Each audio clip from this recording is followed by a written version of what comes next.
Aparatur sipil negara ASN yang berpose jari dengan simbol nomor urut Capres-Cawapres sebagai tanda dukungan terhadap pasangan calon tertentu dalam Pilpres 2024 bisa diberhentikan. Hal ini diatur dalam surat keputusan bersama 5 menteri tahun 2022. Dengan ditetapkannya SKB tersebut, para ASN diminta untuk menjaga netralitas pada pemilu 2024. Foto dengan pose jari tertentu bisa mengarah ke dukungan salah satu pasangan. Sanksi pun sudah menanti bagi ASN yang nekat melanggar aturan. Sanksinya berupa sanksi disiplin berat yang terdiri dari penurunan jabatan setingkat lebih rendah selama 12 bulan, pembebasan dari jabatan selama 12 bulan, hingga pemberhentian dari PNS.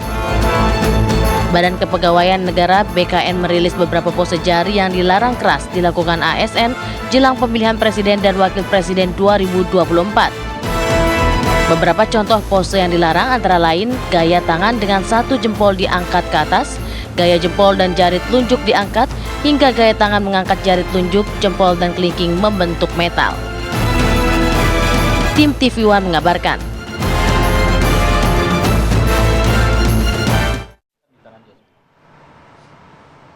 Ya pemirsa, kita coba akan bahas hal ini. Memang isu netralitas pasti mengemuka jelang Pilpres 2024. Tapi bagaimanakah dengan tahun ini? Karena Kemenpan RB juga sudah mengeluarkan berbagai aturan, termasuk juga nih hati-hati di sosmed ya bagi para ASN.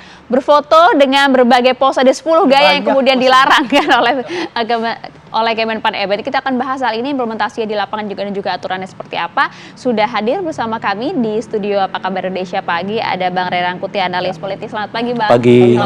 Ya, waalaikumsalam warahmatullahi. Dan juga sudah terhubung bersama kami, ini ada Bapak Farhan Abdi Utama, Asisten Komisioner Bidang Pengawasan Nilai Dasar Kode Etik, Perilaku dan Netralitas dari KSN. Selamat pagi Pak Farhan.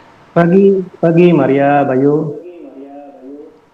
Oke, baik, saya mau ke Pak Farhan terlebih dahulu. Kita tahu bersama isu ini kemudian mengemuka, ASN juga menjadi sorotan, termasuk juga banyak sekali viral sejumlah video. Salah satunya kemudian ada ASN yang menyampaikan begitu ya, diminta untuk mendukung salah satu pasangan calon. Nah, dengan adanya aturan ini, apa respon Anda, Pak? Ya, baik. Maria, jadi sebetulnya begini, kalau bicara aturan, bicara regulasi, sudah clean and clear gitu ya, bahwa peraturan pemerintah nomor 94 2021 melarang pegawai negeri sipil untuk ikut mendukung mereka ikut serta dalam kontestasi politik. Jadi memberikan dukungan itu sudah clear bahwa itu dilarang begitu. Sehingga kemudian kalau kita jumpa ada ASN yang diminta untuk mendukung calon-calon tertentu, ya balik lagi itu dilarang begitu. Oke, untuk aturan-aturan yang baru dalam aturan kali ini di Pilpres 2024 apa? Apa saja Pak? Boleh dijelaskan silakan. Tadi sekali lagi selain ada peraturan pemerintah tentang disiplin, kita punya keputusan bersama 5 kementerian lembaga yang di dalamnya mengatur atau memuat mengenai pembinaan serta pengawasan netralitas pegawai ASN dalam penyelenggaraan pemilu dan pemilihan begitu ya. Di dalamnya kemudian mengatur bagaimana upaya-upaya yang harus dilakukan oleh pembinaan oleh instansi pemerintah, kemudian apa saja bentuk pelanggaran dan penjatuhan sanksi ketika terjadi pelanggaran netralitas. Kemudian kita juga minta seluruh instansi pemerintah itu membentuk satuan tugas pembinaan dan pengawasan.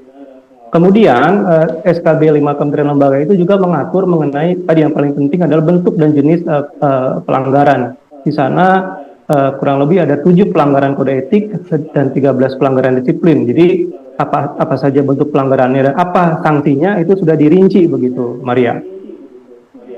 Oke.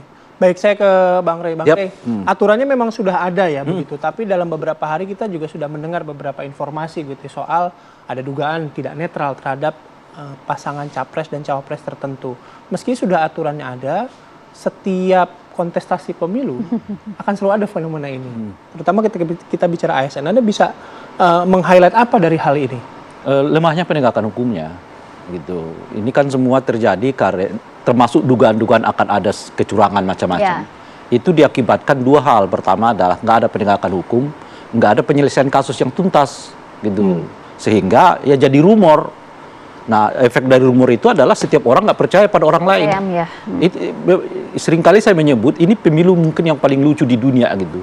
Kenapa saya paling lucu di dunia? Karena semua pesertanya nggak ada yang saling mempercayai.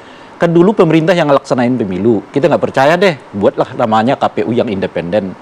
Terus nggak percaya juga, buatlah Bawaslu yang mengawasi KPU. Nggak percaya Bawaslu lagi, buatlah DKPP sekarang yang mengawasi semuanya gitu. Jadi basis dari pemilu kita ini adalah ketidakpercayaan satu dengan yang lain gitu.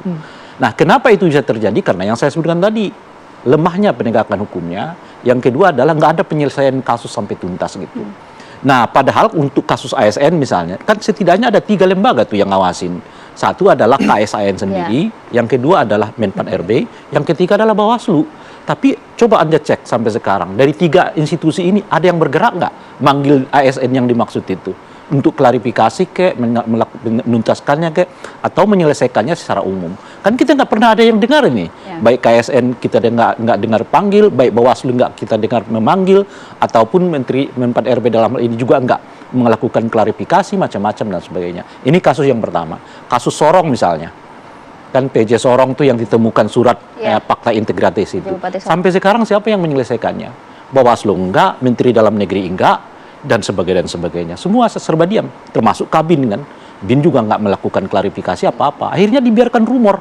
Nah, rumor inilah yang kemudian saling dipergunakan oleh para politisi untuk saling nyerang.